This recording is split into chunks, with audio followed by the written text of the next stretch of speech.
Air India వరుస ప్రమాదాలకు కారణాలేమిటి? అహ్మదాబాద్ ఘటన తర్వాత ఇలా జరుగుతున్నాయా లేక ఇంతకు ముందు కూడా సాంకేతిక సమస్యలు తలెత్తాయా? అసలు ఎయిర్ ఇండియాలో ఏం జరుగుతుంది? ఆ సంస్థ వాదన ఎలా ఉంది?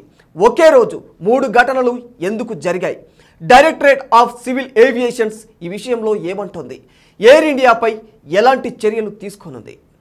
ఎయిర్ ఇండియా విమానాలు తరచూ వార్తల్లో నిలుస్తున్నాయి. అహ్మదాబాద్ ఘటన తర్వాత వరుసగా ఎయిర్ ఇండియా విమానాల్లో సాంకేతిక సమస్యలు తలెత్తుతున్నాయి. వీటి కారణంగా విమానాలు రద్దవుతూ ఉన్నాయి. దీంతో ప్రయాణికులు తీవ్ర ఇబ్బందులు పడుతున్నారు.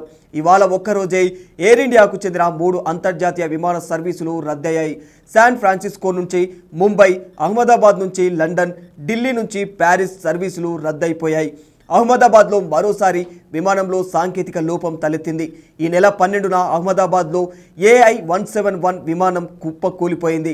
దీంతో మృతులకు గౌరవార్థంగా AI-171 నెంబర్ను రద్దు చేసింది ఎయిర్ ఇండియా.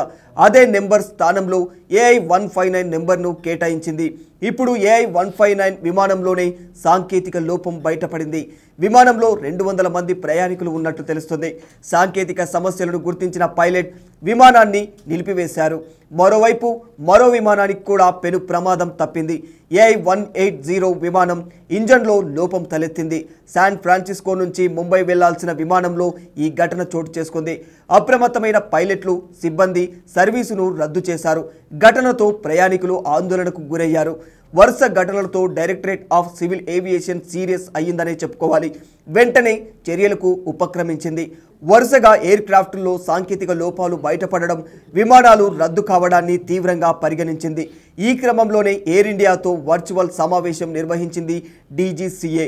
ఇప్పటికే అహ్మదాబాద్ ఎయిర్ ఇండియా విమాన ప్రమాదం తర్వాత DGCA కీలక ఆదేశాలు జారీ చేసింది. అన్ని బోయింగ్ 787 విమానాల్లో భద్రతా తనిఖీలు చేపట్టాలని ఆదేశించింది. తనిఖీలు చేసిన నివేదిక ఇవ్వాలని స్పష్టం కూడా చేసింది. ఇందుకు 2 వారాల గడువు సైతం DGCA ఇచ్చింది. ఈలోపే వరుస సాంకేతిక లోపాలు బయటపడడంతో DGCA అలర్ట్ అయ్యింది. గత 48 గంటల్లోనే 9 సంఘటనలు జరగడంపై ఆగ్రహం వ్యక్తం చేసింది. బోయింగ్ విమానాల్లో సాంకేతిక సమస్యలపై ప్రశ్నలు సంధించింది. ఈ క్రమంలోనే ఎయిర్ ఇండియా ఇంజనీరింగ్ చీఫ్కు DGCA సమన్లు జారీ చేసింది. వీటిపై పూర్తి స్థాయి నివేదిక ఇవ్వాల్సిందిగా స్పష్టం చేసింది.